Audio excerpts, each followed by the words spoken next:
Hey everybody, Morgan Rose here with Movement Mortgage, and today I'm here to talk to you about buying a home with your VA loan utilizing a power of attorney.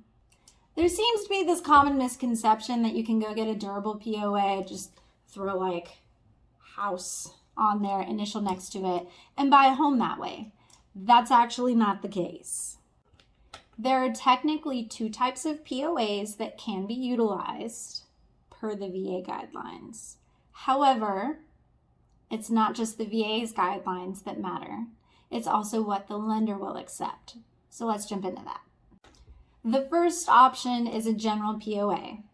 This can be used if the veteran's signature is on the purchase contract to buy the house and if they have signed the Uniform Residential Loan Application, which is a part of your initial disclosure package. Those in conjunction, technically the VA will accept a general POA at closing for you guys to buy the house.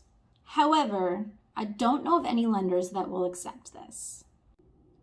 This is one of those broad criteria where the VA will accept it, but the lender won't. Great example, the VA doesn't have a minimum credit score, but you could be damn sure that just about every lender does.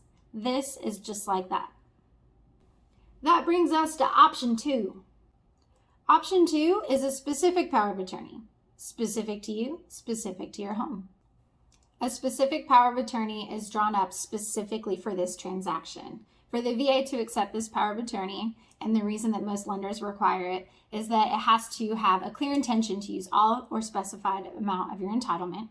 It's got to show the purpose of your loan. It's got to identify the specific property that you're purchasing. It needs to address price and terms and how you intend to occupy the property. Most of the time, this is going to be drawn up by either the title company or the attorney. Sometimes the lender will do it. Depends on what state you're in and who you're using as your lender. That's not quite where we end though. The VA requires that on the day of closing, we verify that whoever the power of attorney is for, aka the principal, who is not able to be there to sign, that we verify that they are alive and well and not missing in action. This can be done electronically. Most companies will accept an email from a specific email address like your military email, or it can be done over the phone. So just to give you an idea of how this works, I'll use my team as an example. Whenever we're pre-approving someone, let's say they're overseas or they're deployed and they'd like to use a power of attorney for closing, we have that discussion up front. Like most companies, Movement Mortgage only accepts a specific power of attorney for closing on VA loans.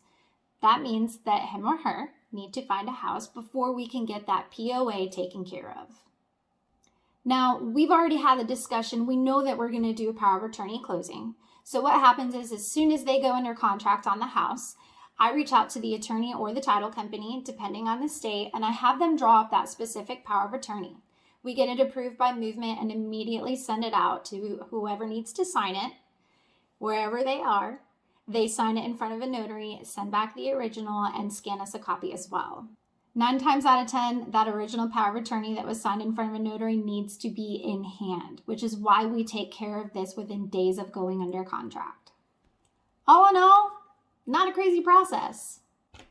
Key factors to note here is to let your lender know that you're going to be using a power of attorney for closing as soon as you have that first conversation with them so that they can notate that and put whatever in motion that they can to get a head start on it. Things like letting their team know. Things like letting the attorney or the title company know. Definitely letting your realtor know. If you're currently deployed or stationed overseas, you also need to figure out where you're going to get that notary at. Now, usually there's one nearby. The military is usually pretty good about that, but there's also embassies and consulates that you could look into as well. That's all today for the POA. Yeah, I did that on purpose. If you have any questions, give me a call. 910-916-7256.